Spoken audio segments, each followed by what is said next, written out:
Hello बच्चों, नमस्कार। मेरा नाम विनीत सिंह है। मैं अपने यूट्यूब चैनल में डॉक्टर केमिस्ट्री में आप सभी का वेलकम करता हूँ। बड़ा पिछले लेक्चर में हम लोगों ने क्या क्या देखा था कि भाई सॉलिड कौन है और सॉलिड की प्रॉपर्टी क्या है और उसमें उसके डिफरेंसेस क्या हैं, इस बारे में हम लोगों ने डिस्कस किया हुआ है। चलिए बच्चे, आज का जो हमारा टॉपिक है वो क्या है, मेरा वो last question, what is the difference between crystalline solid and amorphous solid. तो चलिए देखते हैं। पहले हेडिंग डाल देते हैं भाई, क्लासिफिकेशन ऑफ सॉलिड। किस बिहाफ पे मैंने इसको क्लासिफाई किया था बेटा, याद है कुछ? क्या पबजी खेल रहे थे बेटा? ऐसे नहीं चलने वाला। कोरोना ज़रूर है बेटा, लेकिन तुम्हारा जो पेपर आने वाला है ना बेटा, उसमें कोई डिस्काउंट नहीं है, ये ध्यान रखना। ये मत सोचना कोरोना चल रहा है सीबीएसई वाले रहम खाएंगे, पेपर इजी बनाएंगे, बच्चों का भला हो जाएगा। तो बड़ा ये आप गलती करो अगर आप ये सोच रहे हो, क्योंकि आईआईटी और एंट्रेंस होने वाले हैं IEEE या नीट का, बेटा उन्होंने तो नहीं कहा ना कि आपका सिलेबस रिड्यूस है। ये बेटा सीबीएसई वालों ने कहा कि सिलेबस रिड्यूस है आपका। तो बड़ा इस गलतफहमी में जीना बंद कर दो। हाँ मुझे पता है पबजी नहीं छूटेगा, राइट, लेकिन बेटा खेल लो, बट एक लिमिट में खेलो, ठीक। ज़्यादा उसी में लगे रहना भी ठीक नहीं है। अभी बेंगलोर का एक लड़का मरा है पबजी खेलते खेलते, 16 साल का, खाना पीना छोड़ दिया उसने 2 हफ्ते, ठीक, कर लिया सुसाइड। पता नहीं क्या रीज़न रहा होगा। आप लोगों के तो रीज़न भी कई सारे होते हैं ना, कोई पबजी खेल के मर रहा है, कोई लड़की के चक्कर में मर रहा है ना, किसी के पेरेंट्स ने डांट दिया मार दिया, भैया आप हम नहीं जिएंगे, हो गया काम, दोस्ती यारी में। तो बड़ा ये सारी चीज़ें अपनी जगह है, थोड़ा सा प्राइमरी चीज़ों पर ध्यान दो, पढ़ाई करो, चीज़ों को समझो, टॉपिक समझो, उसके अलावा जो बाकी चीज़ें हैं वो सीखते रहो साथ ही साथ पैरेलल में, ठीक है। तो चलिए खैर स्टार्ट करते हैं क्लासिफिकेशन ऑफ सॉलिड। तो इसका मैंने क्या बताया था बेटा, इसका आधार क्या है, किसी सॉलिड को आप कैसे पढ़ोगे, कौन सा सॉलिड है बताओ। हाँ, आप सॉलिड के अंदर पहले घुसोगे, घुसने के बाद क्या करोगे, आप देखोगे, क्या देखोगे कि भाई एटम कैसे लगे हुए हैं, एटम कैसे अरेंज हुए हुए, राइट।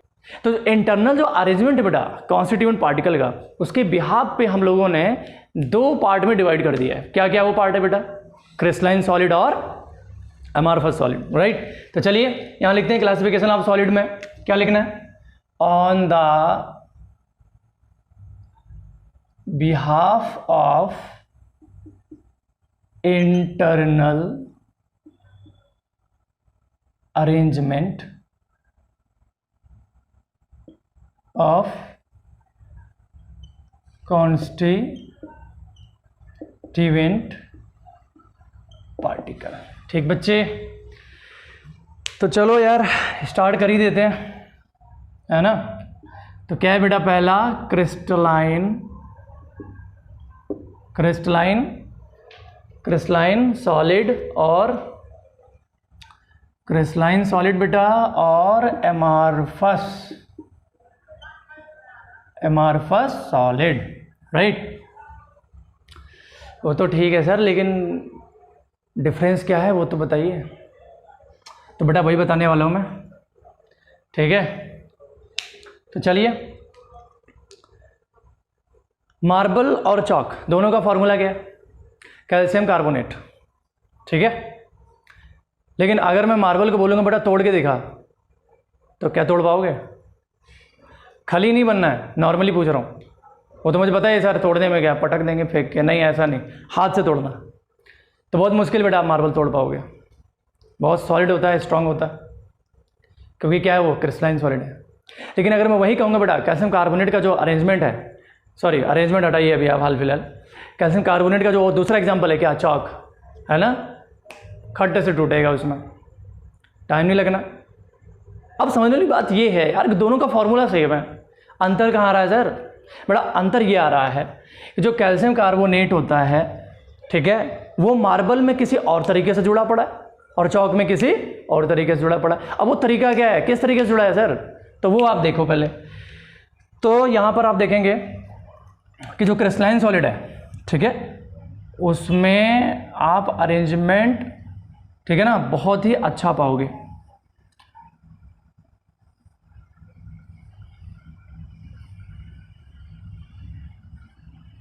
देखो कैसे, तो भाई ऐसे, तो भाई ऐसे, ठीक है ना, आसान। देखो यहाँ पर कितने संस्कारों के साथ जुड़े हुए, नहीं?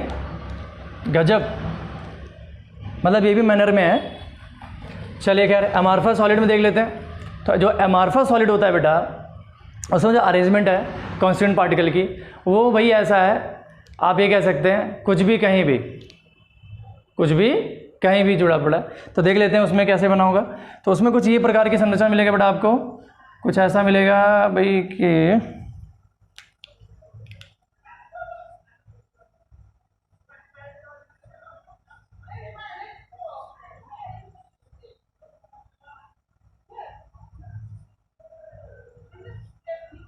देख रहे हो,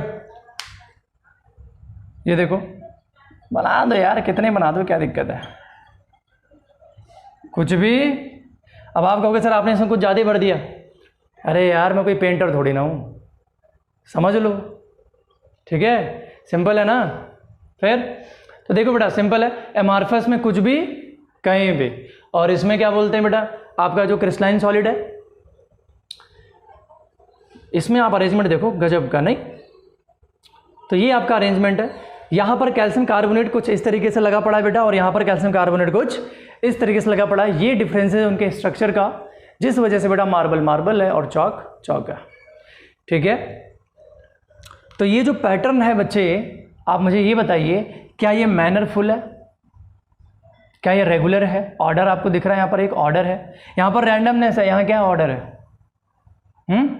तो आप ये कह सकते हैं कि जो क्रिस्टलाइन सॉलिड है बच्चे, वो कैसे हैं? रेगुलर अरेंज्ड, रेगुलर अरेंज्ड हैं, ठीक है। या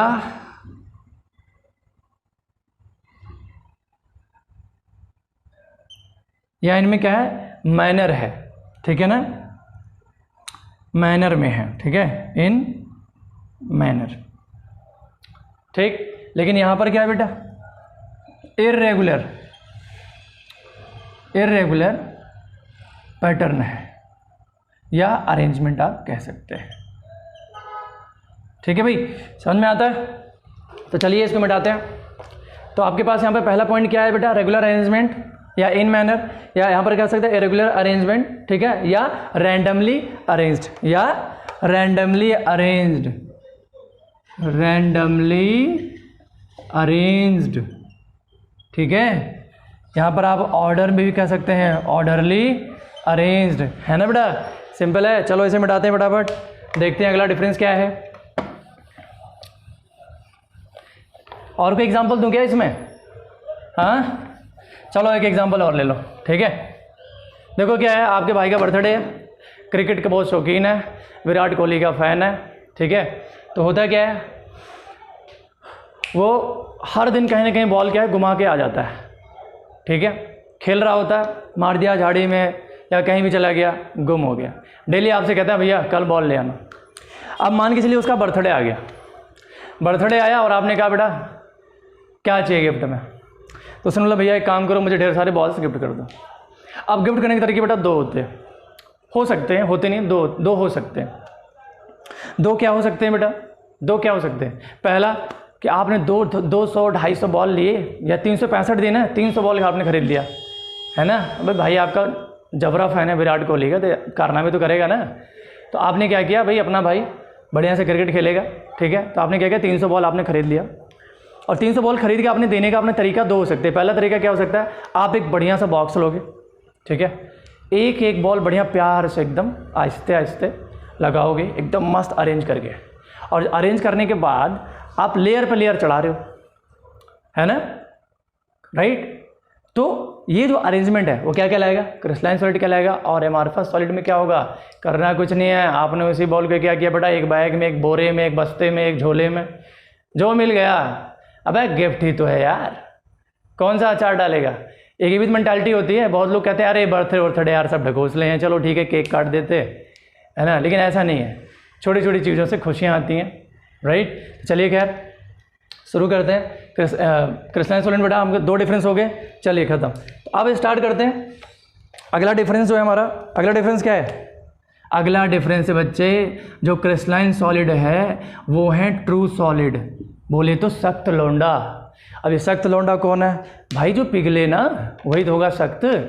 कहने का मतलब ये बेटा, ऐसे सॉलिड जो समय के साथ ठीक उनके शेप में कोई बदलाव नहीं आ रहा, उनके शेप में कोई बदलाव नहीं आ रहा। 100 साल बीत गया, 200 साल बीत गया, है ना, बच्चे ने बोला मेरे दादा के दादा के दादा ने ये गिफ्ट किया था, ये मेटालिक फ्रेम देखो क्या मस्त लग रहा है, आज भी वैसा ही है। समझ रहे हो मेरी बात? यानी उसमें कोई परिवर्तन नहीं आ रहा है बेटा, ठीक है। लेकिन जो एमॉर्फस सॉलिड है उसके शेप में चेंजेस आ जाते बेटा after long span of time, ठीक है। तो देखो लॉन्ग स्पैन ऑफ टाइम बाद जो उसके शेप में जो चेंजेस आ रहा है, हमने उसको क्या बोला? Amorphous solid. और इस प्रकार के सॉलिड को बोलते हैं क्या? हट झूठी, नहीं ये नहीं, झूठा solid, false solid, pseudo solid. तो यहां हम लिख देते हैं स्यूडो सॉलिड। बेटा राइटिंग के लिए मैंने बहुत प्रैक्टिस की है, ठीक है, थोड़ा एडजस्ट कर लेना, ठीक, क्योंकि इस राइटिंग को बेटा मैंने सीखने के लिए वर्षों लगाए हैं, घमंड नहीं किया मैंने कभी, खैर वो अलग बात है, ठीक है। और अगर आपको कोई परेशानी होती है बेटा, वीडियो में आपको कोई चीज़ समझ में नहीं आ रहा या कोई ऐसी समस्या आ रही है, तो आप मेरे से कमेंट में करके आप मेरे से पूछ सकते हैं, ठीक है। तो चलिए आगे बढ़ते हैं। तो ट्रू सॉलिड समझ में आया, सूडो सॉलिड समझ में आया। सूडो सॉलिड जिनका शेप चेंज हो जाता है। सूडो सॉलिड के एग्जांपल क्या है बेटा? जो पुराने चर्च नहीं हुआ करते थे, वो रंगीन शीशे, है ना, बड़े अच्छे लगते नहीं, क्या गजब उनकी डिजाइन होती है चर्च वगैरह की। वो जो शीशे लगे होते हैं बेटा, वो 100-150 साल बाद क्या हुआ, उनमें क्या परिवर्तन आया बेटा? ऐसा देखा गया कि भाई उनके जब शीशे निकाले गए या किसी कारण से, पता था नहीं किसी को, शीशे जब निकाले गए देखा गया कि भाई नीचे से थिक हो गया और ऊपर से थिन हो गया। अरे ये क्या हो गया भाई? ये हुआ कि जो ग्लास है, जो कांच है, राइट, जो SiO2 है, वो क्या है, वक्त के साथ साथ नीचे की तरफ फ्लो करके चला गया। ये जो फ्लूडिटी है बेटा, after long span of time इतना स्लो उसका फ्लो है बेटा कि मतलब आप उसको ये कह सकते हैं एनालाइज नहीं कर सकते कि ये कब हुआ, कैसे हुआ, राइट। तो इसीलिए बेटा इस प्रकार के सॉलिड को क्या बोला गया? Super cooled liquid. क्या बोला गया? Super cooled liquid. इतना ठंडा है, धीरे धीरे बहेगा ना भाई ठंडी चीज। चलो, तो स्यूडो सॉलिड हो गया, क्लियर होगी बात। चलिए आगे बढ़ते हैं। जो ट्रू सॉलिड होता है बेटा, इनका जो ऑर्डर होता है लॉन्ग रेंज ऑर्डर होता है। क्या होता है? Long range order. Long range order का क्या मतलब भाई? चलो लिख लेते हैं, long range order. Long range order का मतलब ये होता है बच्चे कि जो हमारा जो क्रिस्टल है उसके अंदर जो कॉन्स्टिट्यूएंट पार्टिकल का जो अरेंजमेंट है बच्चे, ठीक है, वो जो कॉर्नर पे है वही अरेंजमेंट सेम सेंटर पे होगा और वही arrangement same through out the crystal होगा। यानी उसके अरेंजमेंट में कोई बदलाव नहीं होगा। यानी उसका जो अरेंजमेंट है वो पीरियोडिकली क्रिस्टल में क्या हो रहा है बेटा? रिपीट हो रहा है, राइट। तो ये चीज़ आप समझेंगे कि लॉन्ग रेंज ऑर्डर क्या होता है, ठीक है, समझ में आता है। लॉन्ग रेंज ऑर्डर, ठीक है, जिसका ऑर्डर क्या है? लॉन्ग रेंज है, क्लियर। चलिए अगला देखते हैं इसमें, short range order. Short range, अब शॉर्ट रेंज ऑर्डर यार समझाना पड़ेगा क्या? शॉर्ट रेंज ऑर्डर यार मतलब क्या है? जो अरेंजमेंट इसका कॉर्नर पे है क्रिस्टल के या किसी सॉलिड के, जो अरेंजमेंट इसके कॉर्नर पे है ना, वो अरेंजमेंट बेटा सेंटर में आपको मिलने वाला नहीं है। यानी उसमें क्या आने वाला है? डिफरेंस आने वाला है, राइट। तो चलिए आगे बढ़ते हैं। शॉर्ट रेंज ऑर्डर हो गया। अगला जो हमारा डिफरेंस है बेटा, इनका जो मेल्टिंग पॉइंट होता है बेटा बहुत शार्प होता है, ठीक है। तो यहाँ लिखेंगे melting point of crystalline solid is sharp. क्या बोलते हो? शार्प, वो वाला शार्प नहीं, ठीक है, जो आप सोच रहे हो। खैर, तो शार्प मतलब क्या हो गया कि भाई अगर कोई सॉलिड है 149 डिग्री सेल्सियस पे, मान लीजिए कि वो मेल्ट नहीं हुआ, ठीक है, 149 तक बंदा खड़ा है, मेल्ट नहीं हुआ, लेकिन जैसे 150 डिग्री सेल्सियस हो गया बेटा, पूरा मेल्ट हो गया। यानी 1 डिग्री सेल्सियस बढ़ जाने से क्या हो रहा है? मेल्ट हो जा रहा है, राइट। तो ये जो मेल्टिंग का जो मैं आपको बता रहा हूँ मेल्टिंग का, ठीक है, ये 150 पे हो रहा है, 149 पे नहीं हो रहा है, 150 पे हो रहा है। Very sharp. 1 डिग्री सेल्सियस बढ़ जाने से पूरा क्रिस्टल क्या है बेटा? धराशायी हो गया, गिर गया, पूरी बिल्डिंग गिर गई। चलिए आगे अगला देखते हैं। अमारफस सॉलिड में क्या होता है, इसमें इसका जो मेल्टिंग पॉइंट होता है बेटा वो ओवर रेंज ऑफ टेम्परेचर पे होता है। मतलब आप ये कह सकते हैं दे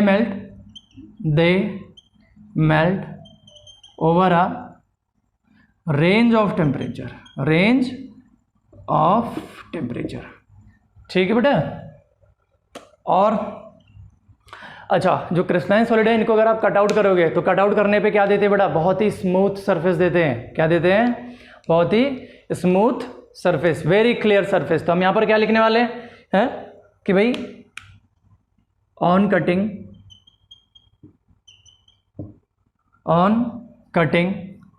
ठीक है, दे गिव स्मूथ सरफेस, ठीक है, या क्लियर सरफेस, यानी एकदम स्मूथ होता है बेटा, ठीक है। On cutting they give smooth surface, ठीक है ना। ऑन कटिंग किससे काटोगे भाई, कोई शार्प टूल होना चाहिए हमारे पास, है ना। अगर टूल ही शार्प नहीं होगा तो भाई क्या आपको स्मूथ सरफेस मिलेगा? नहीं मिलेगा, है ना। ये बात ध्यान रखना है, ठीक है। शार्प टूल, ठीक है। तो इसमें देखेंगे दे गिव, लिख देते हैं they give irregular surface on cutting bye sharp tool. बोलो समझ में आता है? They give irregular surface on cutting bye sharp. Irregular surface मतलब क्या बेटा, कभी आपने देखा आपके घर में जब कांच लगा हो, कांच जब काटा जाता है, जब उसको काट के जब अलग करते हैं तो आप कभी देखिएगा जिधर कटआउट होता है कांच, ठीक है, वहाँ पर ध्यान से देखिएगा थोड़ा लाइटिंग के प्रेजेंस में, तो क्या होगा आपको दिखेगा अजीब से सर्फेसेस उसमें बने होते हैं, है ना। वो क्या बोलते हैं, रफ सरफेस आप कह सकते हो। क्लियर? तो चलिए आपकी बातें समझ में आती हैं, चलिए फिर आगे बढ़ते हैं। चलिए अगला डिफरेंस देखते हैं। अगला जो डिफरेंस बेटा बहुत इंपॉर्टेंट है, एग्जाम में अक्सर ये पूछा जाता है, तो इसको थोड़ा ध्यान से समझेंगे, ठीक। और इसमें बोर्ड में ये जो क्वेश्चन है जो बताने वाला हूँ बेटा, इसके ऊपर क्वेश्चन कई बार आ चुका है। वो क्या, क्रिस्टलाइन जो सॉलिड होते हैं बेटा, ध्यान देंगे, दे शो एनिसोट्रॉपिक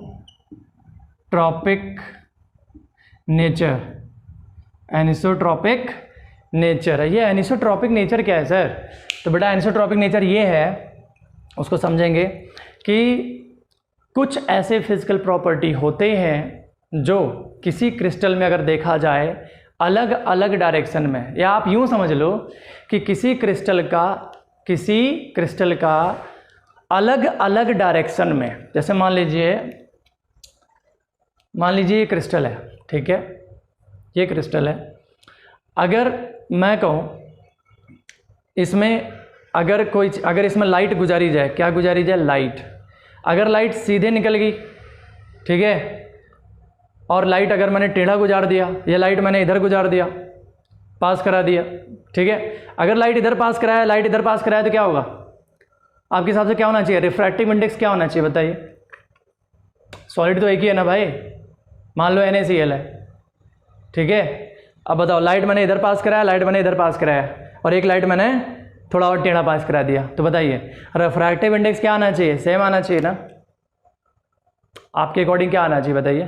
सेम आना चाहिए, बट ऐसा नहीं है, क्योंकि क्रिस्टलाइन सॉलिड में रिफ्रैक्टिव इंडेक्स क्या है बेटा? फिजिकल प्रॉपर्टी में काउंट किया जाता है। तो देखो बेटा यहाँ पे, तो अलग अलग डायरेक्शन में लाइट जो पास कराने पे क्या हो रहा है, हमें रिफ्रैक्टिव इंडेक्स क्या है बेटा? हमें रिफ्रैक्टिव इंडेक्स अलग अलग मिल रहा है। मतलब चलो देख लेते हैं सर अलग कैसे मिल रहा है, सर कुछ समझ नहीं आ रहा है ना।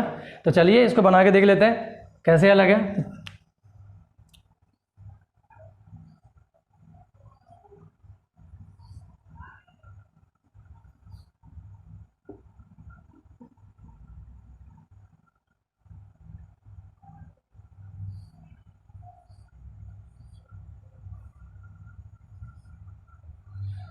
तूने जो ना कहा वो मैं सुनता रहा।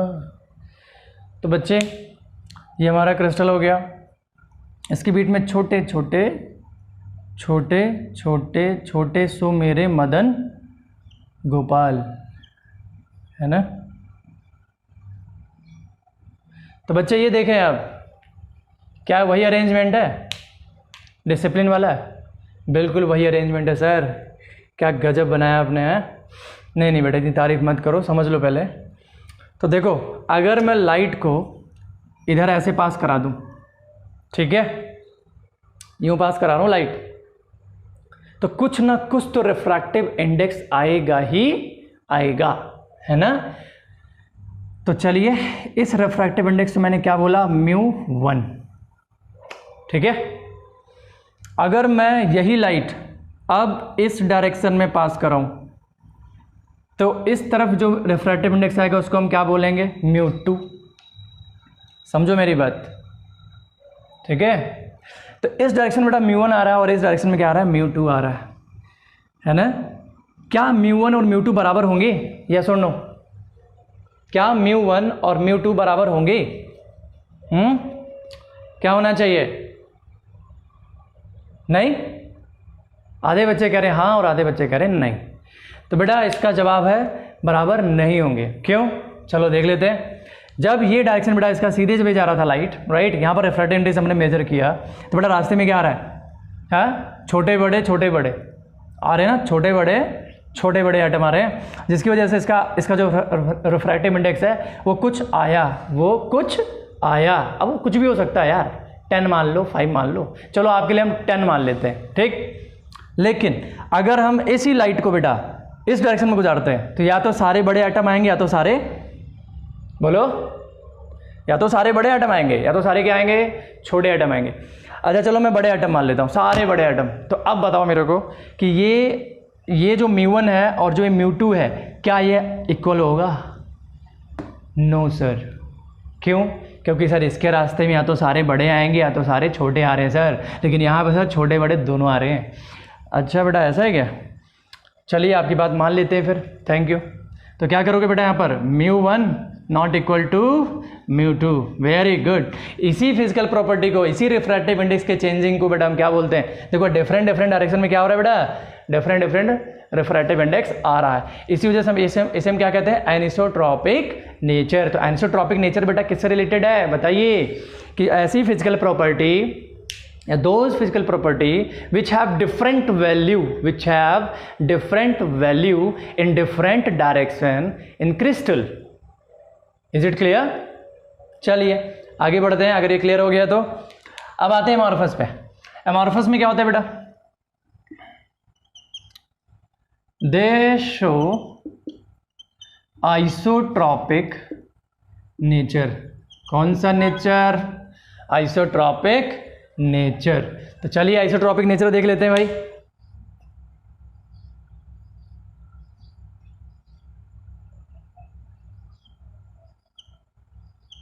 कुछ भी बना दो यार, क्या फर्क पड़ता है ना? कुछ भी कहीं भी, ठीक है। चलिए तो देखो, अब देखो अंतर ही एकदम साफ होने वाला बेटा, थोड़ा दिमाग लगाना आप यहाँ पे। अगर मैं लाइट को ऐसे पास करा दूं, ठीक है, ओके, और अगर मैं लाइट को ऐसे पास करा दूं, देखना ध्यान से भाई। अगर लाइट को मैं सीधे पास कराता हूं तो कुछ तो रिफ्रैक्टिव इंडेक्स आएगा कि नहीं आएगा? क्या होगा बताइए? μ1। और यहाँ क्या होगा बताइए बेटा? μ2। बताइए क्या यहाँ μ1 μ2 इक्वल जाएगा? मैंने कहा एग्जैक्ट नहीं, ऑलमोस्ट इक्वल जाएगा कि नहीं जाएगा? ऑलमोस्ट तो जाना चाहिए ना भाई। क्यों? क्योंकि सर इसमें क्या है? घोच पोच हो रहा है सर, सारे एटम बड़े छोटे सब कहीं भी लगे पड़े हैं, है ना? कुछ ज़्यादा है इनमें, ठीक है, रैंडमनेस है। तो क्या होगा बेटा? Approximately μ1 and μ2 will be equal, ठीक है, क्योंकि इधर अलग अलग डायरेक्शन में ऑलमोस्ट सेम अरेंजमेंट हमें मिल रहा है, ठीक है। सेम अरेंजमेंट किस तौर पे?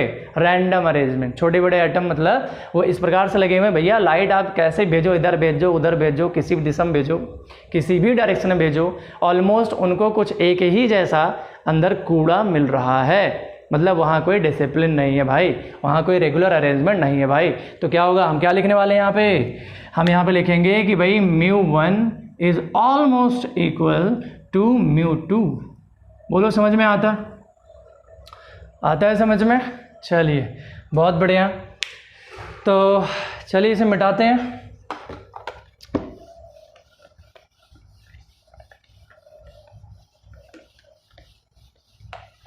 अब हम बेटा बात करने वाले हैं, ठीक है, नेक्स्ट जो डिफरेंस है जो कि बहुत इंपॉर्टेंट है बेटा, वो ये है कि जो हीट ऑफ फ्यूज़न आता है आपका बेटा, हीट ऑफ फ्यूज़न मतलब ये हो गया कि किसी भी सॉलिड को मेल्ट करने के लिए दी गई हीट वो क्या होती है इसमें बेटा, फिक्स्ड होती है।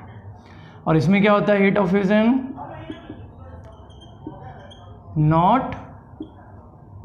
नॉट फिक्स्ड, यानी जो अमॉर्फस सॉलिड उसमें हीट ऑफ फ्यूजन फिक्स नहीं है, लेकिन हाँ यहाँ पर फिक्स है। अब हीट ऑफ फ्यूजन फिक्स होने का क्या मतलब है, यानी कि जैसे कि मैंने आपको बताया था बेटा कि सॉलिड मेल्ट हो रहा है 150 डिग्री सेल्सियस पे, कौन सा, क्रिस्टलाइन। 149 पे मेल्ट नहीं हुआ, लेकिन 1 डिग्री सेल्सियस बढ़ते क्या हो गया, मेल्ट हो गया, पूरा बिल्डिंग जो है वो गिर गई। इसका कहने का मतलब ये है कि हीट ऑफ फ्यूजन बेटा आपका क्रिस्टलाइन सॉलिड में क्या है, फिक्स है, ठीक है, एकदम करेक्ट हीट चाहिए, ना उससे ज़्यादा ना उससे कम। मतलब इसका डेफिनेशन क्या हो, हीट ऑफ फ्यूजन। जिन बच्चों को नहीं पता है बेटा वो भी सुन लें, जिन्हें पता है तो और अच्छी बात है। यहाँ पर देखें 1 मोल कोई भी सब्सटेंस या सॉलिड, 1 मोल कोई सॉलिड है, ठीक, उसको हमने किस में कन्वर्ट कर दिया बताइए, लिक्विड में। तो 1 मोल सॉलिड को लिक्विड में कन्वर्ट करने के लिए जो हीट हमने प्रोवाइड किया है that is called heat of fusion, ठीक भाई। तो ये फिक्स होता है बेटा, तो हीट ऑफ फ्यूजन यहाँ फिक्स नहीं है, यहाँ पे भाई क्या है कि एक अच्छा खासा रेंज है मेल्ट करने के लिए, वो है यहाँ पर हीट ऑफ फ्यूजन, ठीक है। चलिए एग्जांपल देख लेते हैं फटाफट। तो बच्चे क्रिस्टलाइन सॉलिड का जो एग्जांपल होता है वो क्या हो सकता है, एलिमेंट जितने भी बेटा, खास तौर से मेटल, सिल्वर, सोडियम, NaCl या क्वार्ट्ज भी आता है बेटा। क्वार्ट्ज का क्या फार्मूला होता है, SiO2, ठीक है। इसमें क्या क्या एग्जांपल आ सकता है, एमॉर्फस में कौन कौन से एग्जांपल, एक मैंने आपको बताया था बेटा क्या, ग्लास, और आ सकता है इसमें रबर और प्लास्टिक। एक और एग्जांपल बेटा क्वार्ट्ज ग्लास, ये अपने आप में अलग होता है, इसका भी फार्मूला क्या होता है, SiO2। डिफरेंस यही बेटा, इसमें जो अरेंजमेंट है वो इरेगुलर है, और इस वाले क्वार्ट्ज में जो अरेंजमेंट है SiO2 का वो क्या है बेटा, रेगुलर है। तो ओवरऑल क्या कह सकते हैं कि जब कॉन्स्टिट्यूएंट जो पार्टिकल हैं क्रिस्टलाइन सॉलिड के वो बड़े बढ़िया से अरेंज्ड होते हैं, और जो इसमें कांस्टेंट पार्टिकल है बेटा वो रैंडमली अरेंज्ड होते हैं, ठीक है। चलिए बहुत बढ़िया, समझ में आता है इतना, ठीक है। तो चलिए आज यहीं तक करते हैं, थैंक यू ऑल।